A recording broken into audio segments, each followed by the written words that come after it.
What is the scariest paranormal experience you have had or heard from someone you believe wouldn't lie? One night when I was maybe 10-12 I had trouble falling asleep. My bedroom was the entire top floor of our house with my bed and such being on the left side and storage closets and a play area being on the right. I was lying in bed when I heard a noise from the other side of the room and see a rocking horse begin to rock. It was sitting just outside one of the storage closet doors. It proceeded to rock its way halfway across the room and stopped dead under the ceiling light. At this point I was freaking out and just buried my head under blankets and never peeked out again until morning. It was all confirmed to not be a dream as a rocking horse was still in the middle of my room when I woke up. Furthermore, I got a stern reprimand from my parents for being up out of bed playing with my toys well past my bedtime. Their bedroom was directly below the storage closet play area and had heard the creaking of the rocking horse shuffling across the room. This is currently why I hate all old-fashioned toys and dolls, sticking with a PSP or handheld for my kids when or if I have them. My grandfather told me this story about how one time he was sitting in a chair in front of the house when he heard his wife repeatedly calling him from inside the house. The thing is, my grandmother passed away a few years before that, but he told me that the voice was so pressing that he actually got up to look inside the house. And as soon as he got inside he heard a loud crash behind him and turned around to see that the chair he has been sitting in moments ago had been crushed by the cast iron gutter that fell on it. If he didn't came inside the house he would have probably been seriously injured. I don't know if it's paranormal or not, but every time I think about it sends chills down my spine. So I was in the 5th or 6th grade hanging out with a friend at his parents' new house at the just finished building. We are in his family attached 3-car garage looking through boxes from his room in his old house, though I can't recall what we were looking for when he turns to me and says, "Want to see something crazy?" He goes and takes a tennis ball from one of those clear tubes they come in and proceeds to give it a couple tries before successfully throwing it through the crawl space door that leads to a storage space above the garage we are in. I clearly hear it bounce around and stop. I don't think anything about it and we continue looking through the boxes in his garage. We are talking to each other when all of a sudden a tennis ball comes frickin' flying through the air and smacks the back wall of the garage right between us as we are standing over a box. We both bolted from his garage and went to his room on the other end of the house. He later explained to me that at their old house, located across the street from the recently built new house we're in, had a ghost in the attic that liked to move things around, as in keep things tidy. He said in the past that you could hear the boxes being slowly slid on the floor, ceiling above you, or that you would place something in one place and check on it later and it was in a completely different place in the attic. He believed that the ghost followed them to their new home. All I know is the tennis ball experience freaked the heck out of me and I refuse to ever go back into their garage. Some facts. He was the youngest of 2 siblings and his older brother was away at college. His dad was at work and his mom had left us alone to go to the store. There was no one else at his house. Even if there was someone in that crawl space above their garage you would have easily heard them walking around. Oh man, I'd love to have a tidying ghost as a roommate. I haven't told this to anyone yet. This happened maybe 2 years ago. I was asleep taking a nap in the living room when I woke up to my dad saying watch out for your mom. So I got up, went to look for my mom and found her passed out in the bathroom. She had really high blood pressure, to the point where internal organs were in danger. We could get help fast enough, so things could be settled with medications only. If my dad wouldn't have waken me up, things could have ended worse. He died 5 years prior to that event from leukemia. It was like 2 AM. I took my clothes off and went to sleep. A minute later something hit me at my head. It was one of my socks. When I take them off I throw them in a corner of my room, so someone threw it back at me, but there was no one in my room. Was alone 100%. May not sound so scary, but it was for me. That is actually really scary. According to my mother, my sister once went to her afraid of someone in her room, then gave a good physical description of my mother's father, who'd been dead long before either of us were born. My sister had no reason to know what he looked like, not just because he was long dead, but because he was never in any of our family photos, because my mother hated him, because he was a pedophile. My dad once told me a story about one of his cousins. The cousin used to live with his family, wife and daughter, in an apartment building. On the floor above them, lived an old widowed woman whose young son, around 24-25, served in the Indian Army and had died during a bomb attack somewhere in North India. A few weeks after the funeral, my uncle started having dreams about the son who had died. He would tell my dad and his mom that the son keeps knocking on his door in the dream and just stands there once the door is opened. He had the same dream for 2 weeks straight until one night before dinner. He opened his front door to go down to the lobby and saw the son standing in front of him. He quickly shut the door, freaked out for a few minutes behind the door and opened it again to find the son still standing there. I'm not sure what happened right after, but my uncle then started seeing the son inside his apartment, and then it just stopped. He didn't see the son anymore. Maybe it actually happened, or it was the psychological aftermath of overthinking about a death. It creeped me out regardless.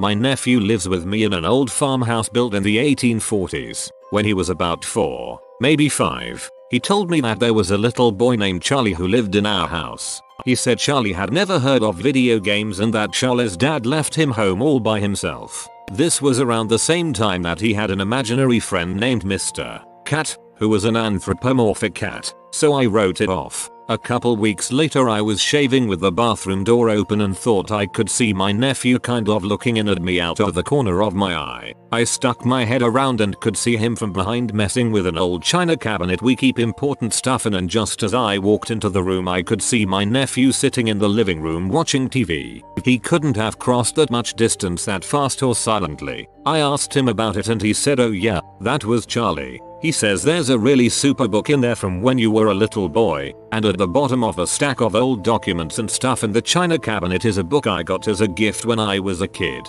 I didn't even know it was there. It was under 2 boxes of documents and couldn't be seen until the boxes were lifted out. The little boy didn't look like you think of ghosts. He wasn't transparent. He didn't float. He didn't look spooky. He just looked like a kid. Now I'm convinced that people see ghosts, or whatever they are, every day and don't realize it because they look just as real as we do. When I was 17, I went to my mate's house for some beers for his birthday. I probably only had about 5 drinks. Come the early hours of the morning, probably around 2-3 am, I head out to the kitchen for a drink. I pour a drink of water and turn around and take a sip, and as I'm swallowing I swear I hear footsteps. The ground in the entire room is all made up of tiles, so I hold my drink down and listen for a few seconds. Next thing I know, I hear fast footsteps in front of me running towards me, and suddenly a huge cold breeze blew right through me. At that point, I just freaked out and ran back for the bedroom. I ended up waking my friend up and telling him what happened, and we listened and could hear odd bangs and bumps from out there, but nothing out of the ordinary after that ever happened. I'll still always remember it though. Gives me goosebumps writing this. It's inside you now, just biding its time. Good luck with that. My mom and I lived with my grandma at her house for a while, after my grandpa passed away from the effects of a major stroke. At 14 years old, I woke up really early on the Christmas day after he'd passed. It was barely light outside. Under the tree, among the wrapped presents, while still half awake I could make out a new winter coat and hat laid out for me by mom. Then someone standing halfway in the doorway leading from the living room to the hall said to me, go back to bed. It's too early. Instead of going through the doorway, I took an alternate route upstairs to my room. All other bedroom doors were closed. Later in the morning, when everyone was up and about, my grandma said her alarm clock radio went off. She hadn't said that thing in forever. She only used it for the clock. During breakfast, I told the above story to mom and grandma. Mom then looked at grandma with wide eyes. All they could both say was, well, it wasn't me. I was still asleep. Not scary, but it's all I have. This one isn't necessarily scary, but definitely paranormal. I was 14 and sitting by myself in my living room playing some Halo, when I noticed that the room around me seemed oddly quiet. I paused the game and tried to listen for the difference. It was strange. My house is over 100 years old and usually there's an odd creak audible from somewhere nearby. Not now though. It was dead quiet. I felt strange, but not threatened. There was nothing sinister about the silence. I sat for a few more minutes just listening. It almost felt peaceful actually. Then suddenly I felt a hand on my shoulder. Very lightly and briefly. but even today I still remember the distinct feeling of a hand on my shoulder. It didn't scare me, nor did I jump up in surprise. I actually felt a familiar presence, like family. I mentioned the experience to my mom, and she told me she'd experienced the same thing, only one room over. She says she felt her father's presence with the hand. Pretty cool. TLDR. Ghost of my grandfather watched me play some Halo. TLDR. Ghost of my grandfather watched me play some Halo. He just wanted you to annihilate the noobs. Before I was born, my father and mother had a small apartment together. My mother told me once she went in the basement and saw a woman standing at the base of the steps just staring up at her, and then she just vanished. Then my father was in the shower, one with a sliding glass door that you can barely make out what's on the other side, when a large figure walked up to the other side of the glass and banged on it, making it blow out. My mother found him in the fetal position in the shower covered in glass and no one was around. That last one made them move out. He confirmed it happened but doesn't like to talk about it. He's a relatively tough dude, so for something to scare him that much means a lot. Somewhere in between those two occurrences, they came home to find absolutely everything moved over about an inch. They realized this cause they're not very good at dusting.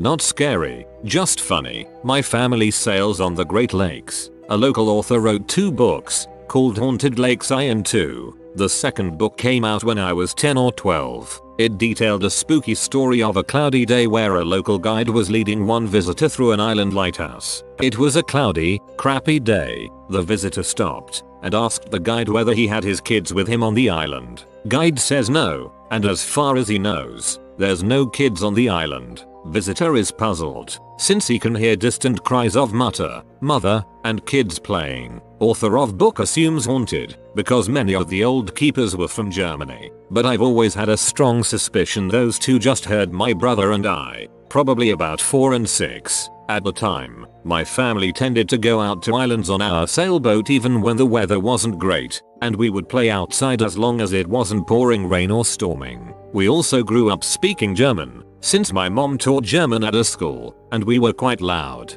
Finally, we had a small craft, and knew all the anchorages. If we had been on the island, no one might have seen us. So I think I got written into a book as a ghost. My friend's dad is an ex-marine.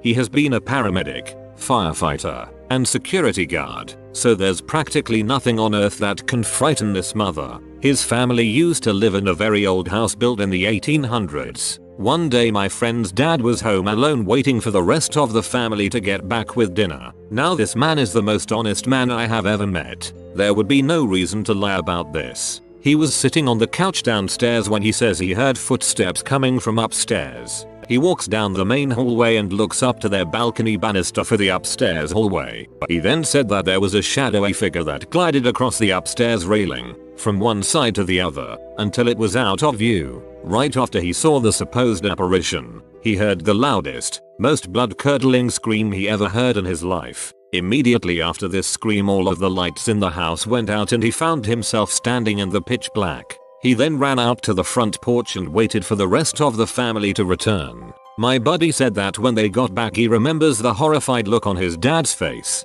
He said he had never seen that look on him and has never seen it since. 2 weeks later they were moved out of the house and moved closer to where I live, which is how we became friends. While this story still gives me the creeps, I can't be too upset because I got my best friend out of the ordeal.